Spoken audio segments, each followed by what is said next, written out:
गंडक नदी में आई भीषण बाढ़ के बाद यहाँ की पूरी फसलें, गन्ना और धान की फसलें तबाह हो गई थी, जिससे किसानों को काफ़ी नुकसान हुआ था और उनकी स्थिति काफ़ी खराब हो गई। लेकिन पानी के कम होने के बाद, बाढ़ हटने के बाद अब किसानों ने पुनः खेती आरंभ की है। मैं तस्वीरों के माध्यम दिखाऊंगा किस प्रकार नदी में जो पानी है वो पूरा कम हो चुका है और बीच बीच में टीले के समान दिखाई दे रहा है। इसका अर्थ यही है कि पानी पूरी तरह कम हो चुका है और किसान खेती के कार्य में लग गए हैं।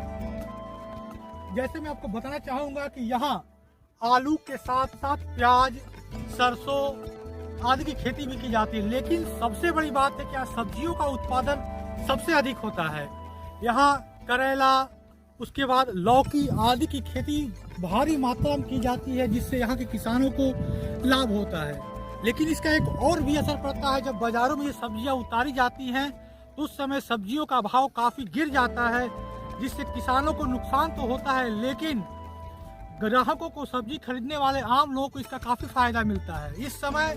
उस समय जब बाजार में सब्जियां भेजी जाती है, उस समय फसलों की जो कीमत है काफ़ी कम हो जाती है और सब्जियां 5 से 6 रुपए तक बिकने लगती हैं। इससे किसानों को मुनाफा कम होता है, लेकिन खरीदारों को फायदा अधिक होता है। यह एक ऐसा क्षेत्र है जो सालों भर चर्चा में बना रहता है, चाहे वो बाढ़ का समय हो या फिर खेती का समय हो। यहाँ की सबसे प्रसिद्ध चीज की बात करें तो यहाँ तरबूज की खेती काफी मात्रा में होती है और यह तरबूज यहाँ के अलावे नेपाल या अन्य जिलों में भी भेजा जाता है।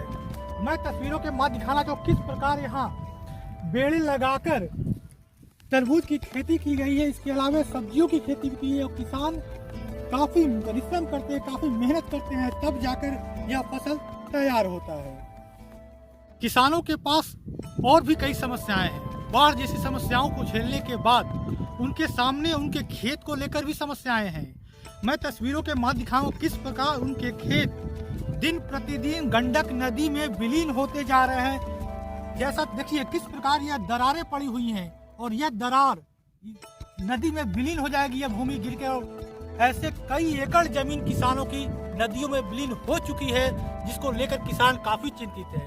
और इसी कटाव को लेकर पायलट परियोजना की भी मांग की गई थी, लेकिन शायद किसी कारणवश वह खटाई में पड़ा हुआ है, जिसको लेकर कई बार प्रदर्शन और मांग भी किया गया, लेकिन अब तक उस पर कोई सुनवाई नहीं हुई है। अगर यही स्थिति बनी रही और यही कटाव होता रहा तो यह कहना गलत नहीं होगा कि आने वाले समय में पूरे गांव पर खतरा मंडरा रहा है और मंडराते मंडराते कहीं गांव इस गंडक नदी के गर्भ में विलीन न हो जाए, इसको लेकर किसान काफी चिंतित है। और इस पर सरकार को काफी ध्यान देने की आवश्यकता है, ताकि इस गांव के साथ साथ इन किसानों के खेत, रोजगार और परिवार को बचाया जा सके। और इसको लेकर सरकार को आगे आना होगा और इस पर सजग रहना होगा, ताकि किसानों को बचाया जा सके। दियारा क्षेत्र में खेती करने वाले किसानों की परेशानियां कम होने का नाम नहीं ले रही है। जैसा कि आपने पहली तस्वीर में देखा कि दियारा क्षेत्र में गंडक नदी ने किसानों को किस तरह से बर्बाद किया, उनके खेतों को बर्बाद किया,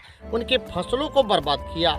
इन सब से उबरने के लिए किसान कड़ी मेहनत करते हुए अपने खेतों में लगे हुए हैं और तरह तरह की फसलें उगाने में लगे हुए हैं। लेकिन वहीं मैं एक दूसरी तस्वीर आपको दिखाने जा रहा हूं कि किसानों के द्वारा तैयार किया गया फसल नीलगायों के काल का शिकार बना हुआ है।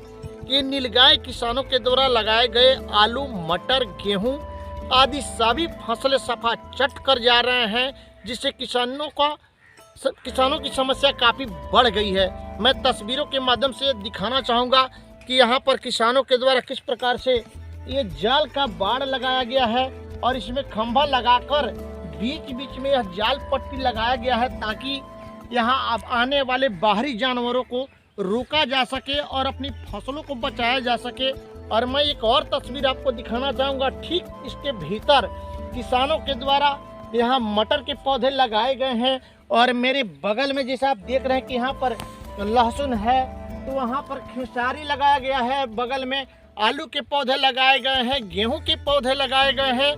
और इन सब फसलों को इन नीलगायों के द्वारा जो है बर्बाद कर दिया जाता है, तबाह कर दिया जाता है, जिससे बचने के लिए किसान यह जाल लगाए हुए हैं, ढट्टर लगा करके अपनी फसलों की सुरक्षा करने में लगे हुए हैं। सहयोगी रंजीत तिवारी के साथ मुकुल मनोहर पांडे, न्यूज अलर्ट 7, संग्रामपुर मोतिहारी।